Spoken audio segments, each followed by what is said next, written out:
দেখতে পাচ্ছ এক একজনের ভাড়া এখানে 15 টাকা করে।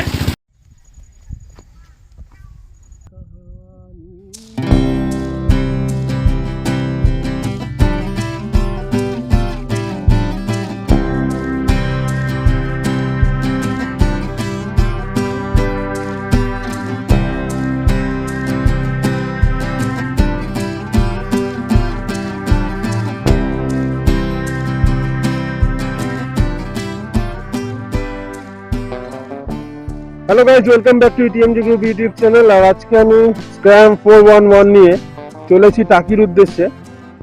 আর সূর্য এখন মাথার উপর রয়েছে, আর এটা হচ্ছে টাকি রোড। টাকি রোডের অবস্থা এখন খুবই ভালো। শেষবার যখন টাকি গিয়েছিলাম তখন রাস্তার কন্ডিশন এত ভালো ছিল না, বসিরহাট অব্দি মোটামুটি ছিল, তারপর থেকে আরো খারাপ ছিল। এবার ওখানে গিয়ে এক্সপ্লোর করবো মিনি সুন্দরবন। যাই হোক, এর নাম হচ্ছে লিও।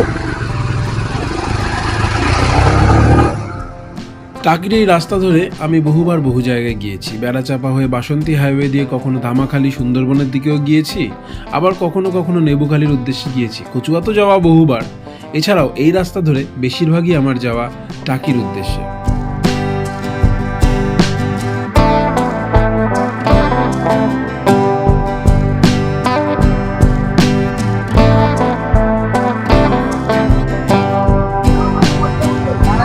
এখানে এখন পিকনিক সিজন চলছে, এই জন্য প্রচুর দর্শক সমাগম ঘটবে। তো এই জায়গাটা দাঁড়াবো না, কারণ এই জায়গাটা কনজেস্টেড, তোমরা জানো ভালো মতন। আমরা এই ভিড় ভাট্টা খুব একটা পছন্দ করি। ডান পাশে রয়েছে ইসামতি নদী। এখান থেকে ইসামতি নদীটা অনেকটা চওড়া দেয়। টাকিতে পৌঁছে একটা জিনিস আমার প্রথমে নজর পড়লো, এখানের ভিড়ভাট্টা। যেহেতু শীতকাল, প্রচুর লোক পিকনিক করতে আসে। এরকমই এক শীতের দুপুরে কলেজ থেকে আমি এসেছিলাম টাকিতে পিকনিক করতে। আর তখন টাকি আমার মন জয় করে নিয়েছিল। তখন টাকি রাজবাড়ি, টাকির আশপাশটা বেশ ঘুরে দেখেছিলাম। কিন্তু ধীরে ধীরে যখন বড় হতে থাকলাম, নিজের থেকে যখন টাকিতে আসা শুরু করলাম, তখন টাকি আমাকে আরো মুগ্ধ করলো। দেখতে পাচ্ছ বালি তোলার নৌকা মাঝখানে রয়েছে, বাংলাদেশের নৌকা। ওটা একদম ইন্ডিয়ান বর্ডারে এসে বাংলাদেশের ফ্ল্যাগ দেখা যাচ্ছে।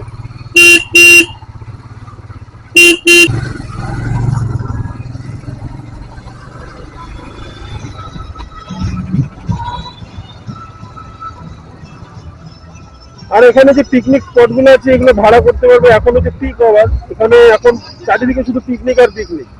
আর এটা বারাসাত, কলকাতার কাছাকাছি খুবই একটা মানে ভালো পিকনিক স্পট। এখানে এসে তোমরা দেখতে পারবে বাংলাদেশের বর্ডার, তোমরা এখানে গোলপাতার বন দেখতে পারবে, তারপরে বোট রাইড করতে পারবে পয়সা খরচা করে। এখান থেকে তোমাদের টাকি রাজবাড়ি আছে, আরো অনেক কিছু দেখার মতো আছে। টাকি ইজ এ হিস্টোরিক্যাল প্লেস। এখানে একটা বিএসএফ এর চৌকি পড়বে, সেখানে ওদের ডকুমেন্টস জমা রেখে তারপরে যেতে হবে। যে কোনো একটা ডকুমেন্টস রেখে যেতে হবে। তো সেই চৌকির দিকে এগাচ্ছি।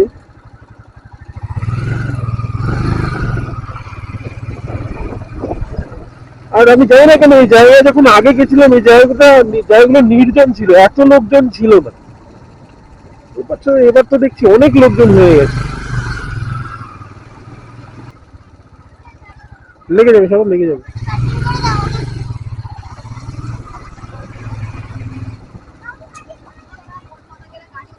জানি জানি জানি জানি জানি ট্রেনে ওই গোলকের কাছাকাছি, মানে তোমার ওই যেখানে ওই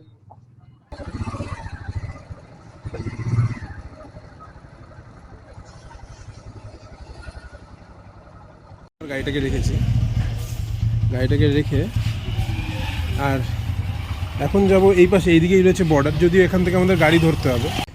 এই মিনি সুন্দরবন যাওয়ার জন্য এই জায়গাটাতে আগে পুরোটাই গাড়ি যেতে দিত, কিন্তু এখন আর যেতে দেয় না। এখন এখানে কোনো একটা ডকুমেন্টস জমা রেখে তারপরে আমাদের ওই পারে যেতে হবে। ক্যানেলটা দেখছো তোমরা, এই ক্যানেলটার এখান থেকেই মিনি সুন্দরবনে ভোটার কার্ড এখানে সাবমিট করতে হয়। সাবমিট করে তারপরে যেতে হয়। এখান থেকে আমাদের ভ্যান ধরে তারপরে যেতে হয় মিনি সুন্দরবনের দিকে। এই জায়গাটার থেকে এক একজনের ভাড়া এখানে 15 টাকা করে, মানে 15 টাকা যাওয়া, 15 টাকা আসা, 30 টাকা খরচা হবে। তো পুরো বাইক যেতে, এখন বাইক যেতে দেয় না কেন? বাইকে 2 নম্বরই মাল পার হয়। আর এখানে মধু পাবে তোমরা। এবার ব্যাপারটা হচ্ছে মধু কতটা পিওর সেটা হচ্ছে আলাদা একটা ব্যাপার।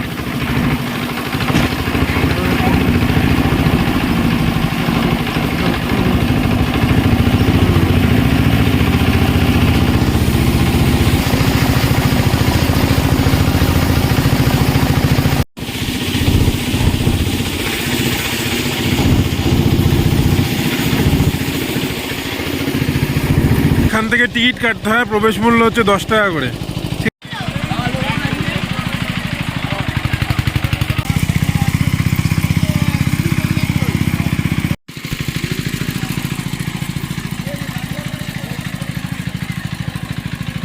আমি পুরো 1 বছর বাদে আসছি, আর 1 বছর আগে যখন এসেছিলাম তখন একা একাই এই জায়গাগুলো ঘুরে বেরিয়েছিলাম। সামনে যে ইছামতি নদীটা তোমাদের একটু বাদে দেখাবো, ইছামতি নদীর অপর পাড়েই রয়েছে বাংলাদেশ। আর এই খেজুর গাছগুলো তো এখন কেটে রস পাওয়ার সময়, কিন্তু এখনও দেখছি না কোনো খেজুর গাছেই ঝাড়ানো রয়েছে বা খেজুর গাছে হাঁড়ি লাগানো রয়েছে। একবার আমার মনে আছে, যখন ইছামতি নদীতে দুর্গাপুজোর ভাসান হয়, তখন আমার এই ইছামতি নদীর উপরেই সারাটা দিন কেটেছিল। একটা বড় নৌকায় চেপে আমি আমার পরিবারের সবাই এপার আর ওপার দুই বাংলার ভাসান দেখছিলাম দুর্গা ঠাকুরের। আর দুই পারেই মানুষ ছিল ততটাই উৎসাহী, কিন্তু একটা জিনিস আমার খুব খারাপ লেগেছিল, সেটা এই একটা শুভ মুহূর্তের সুযোগ নিয়ে অনেক অসাধু মানুষ এ বাংলা থেকে ও বাংলা, ওই বাংলা থেকে এ বাংলায় চলে আসছিল, যেটা আমার খুব খারাপ লেগেছিল। আর সেদিন একটা দুর্ঘটনাও ঘটেছিল, একটা নৌকার ডুবি ঘটে একটা লঞ্চের ধাক্কায়, তাতে একজনের প্রাণ গিয়েছিল।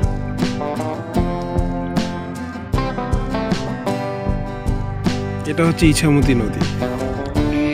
এই ইছামতি নদীর অপর প্রান্তেই বাংলাদেশ। গাছগুলো দেখতে পাওয়া যাচ্ছে না, এই গাছগুলো সব ম্যানগ্রোভ প্ল্যান্ট। ওই দেখো বাংলাদেশের এই পারে সব ধান কেটে নিয়ে যাচ্ছে। এই যে বাংলাদেশের লোকজন ধান কেটে নিয়ে যাচ্ছে।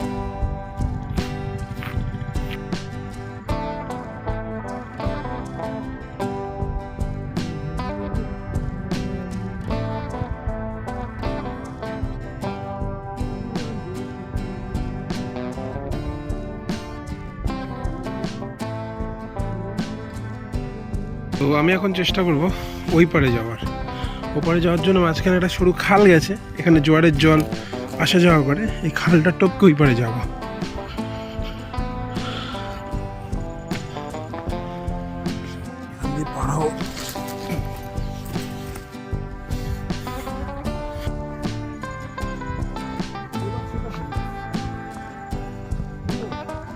হাসনাবাদ লাইনের যে ট্রেনগুলো আসে শিয়ালদা থেকে, সেই ট্রেন ধরে তোমরা টাকি স্টেশনে নেমে এখানে আসতে হবে। টোটো ভাড়া নেবে বেশি না, 10-15 টাকা নেবে।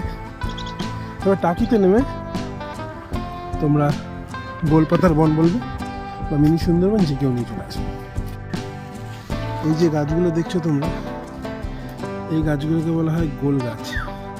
পাতাগুলো হয় নারকেল পাতার মতন, দেখো, ঠিক আছে। এই গাছগুলো ম্যানগ্রোভ অঞ্চলে দেখা যায়। ওই যে ফলটা দেখছো নারকেলের ইসের মতন, ওই যে এই যে এটাকে বলে গোল ফল।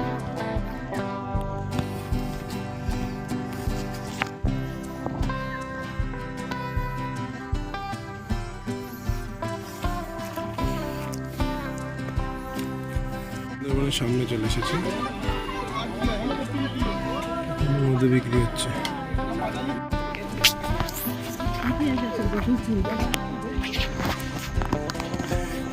এখানে কটা কুকুরকে কিন্তু গায়ে বাঘের রং করে ছেড়ে রাখতে পারে। গেওয়া গাছ, গোল গাছের পাশ থেকে চলেছি মিনি সুন্দরবনের দিকে। মিনি সুন্দরবন, আমি বুঝি না এই মিনি নামটা কেন জোড়ার দরকার ছিল। সুন্দরবনই থাকতো, লোকে তার পুরো ঘুরে দেখছে না কোথায় কি আছে। এইগুলো হচ্ছে গোলপাতা গাছের নিচ থেকে তোমাদের যেটা দেখাচ্ছিলাম। মানে আসার পরে তোমাদের দুই দিকে দুটো রাস্তা ভাগ হচ্ছে, একটা স্বর্গের দিকে, একটা নদীর দিকে নেমে গেছে। টাওয়ারের নিচে একটা ঘর আছে, সেই ঘরটাই হচ্ছে ক্যান্টিন। দুটো টেবিল পাতা আছে, মানে ক্যান্টিন বলতে যে একটা বিশাল ব্যাপারে হলঘর গম গম করছে ওরকম কোনো ব্যাপার নেই। কিন্তু অবশ্যই এসো, গোলপাতা বন যারা জীবনে কোনো সুন্দরবন যাওনি, তারা এখানে এসে একটা ছোটোখাটো একটা মানে একটা টিজার দেখে যেতে পারো, সুন্দরবনের টিজার এটা, ঠিক আছে। তো আরেকটা জিনিস তোমাদের বলি, তোমরা যদি এখানে ঘুরতে আসো ভুল করে ওর নিচে নামবে না। কেন নামবে না? চারিদিকে কাটা গাছ রয়েছে, এই কাটাগুলোকে বলে কেটকি কাটা গাছ। এগুলো যে যারা সুন্দরবনের জঙ্গলে ঘুরে বেরিয়েছে তারা জানে কি বাজে জিনিস এটা। সুতরাং এই জঙ্গলে ঢোকার কথা ভাববেও না। টাওয়ারের উপর উঠবো, কিন্তু উঠলে কিছুই দেখা যাবে না, জঙ্গল দেখা যাবে। শুধু গাছের পাতার মাথা দেখা যায় আর কিছু না। হ্যাঁ, নদীতে শিব মন্দিরদেরও দেখিছে এদিকে।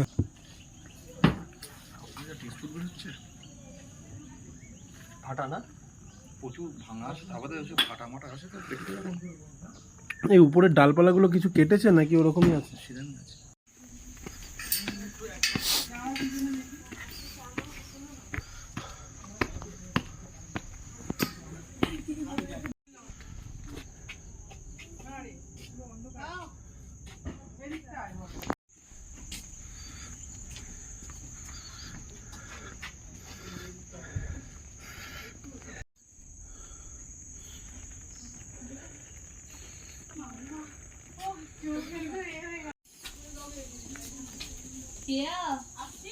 আসিস না?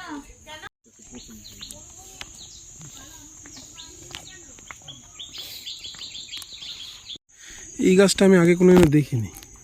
গাছটা দেখলেও নামটা আমি জানতাম না। এখানকার হয়তো যেই সুন্দরবন আমি যাই সেখানকার লোকজন হয়তো এই গাছটাকে অন্য কোনো নামে জানে, কিন্তু এখানে যেটা দেখছি সেটা হলো ওর চাকা কুদ গাছ। এর বিজ্ঞানসম্মত নাম হচ্ছে অ্যাব্রাস প্রিকাটোরিয়াস, আর এদের ফ্যামিলি হচ্ছে ফ্যাবাসিস ফ্যামিলি। এবার আমি যাচ্ছি নদীর দিকে। এবার আরেকটা বিজ্ঞানসম্মত নাম গেওয়া গাছের, এক্সোসারিয়া অ্যাগালোচা, গেওয়া গাছের বিজ্ঞানসম্মত নাম।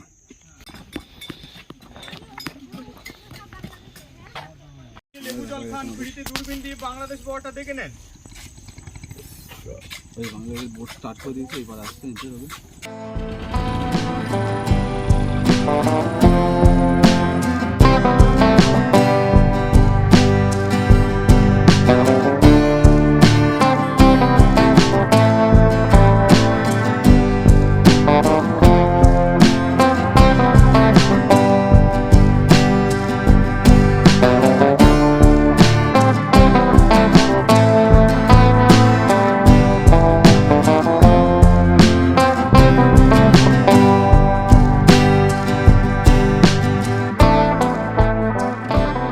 এই জায়গা থেকে আমি ভ্যানে করে গিয়েছিলাম, কিন্তু আসার পথে আমরা হেঁটে হেঁটে এলাম।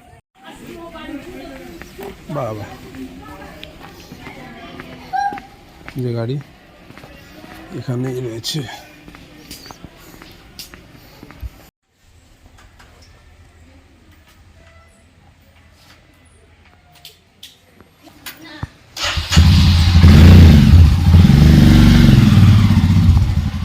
আমি একটা জিনিস বলতে চাইনি, কিন্তু ভিডিওটি বানানোর পরে আমি উপলব্ধি করলাম এটা আমার বলা উচিত। ব্যাপারটি হলো, আমি যখন গোলপাতা বনে যাওয়ার জন্য একটি ইঞ্জিন ভ্যান করলাম, ইঞ্জিন ভ্যানটি আমার কাছ দিয়ে নিল 15 টাকা।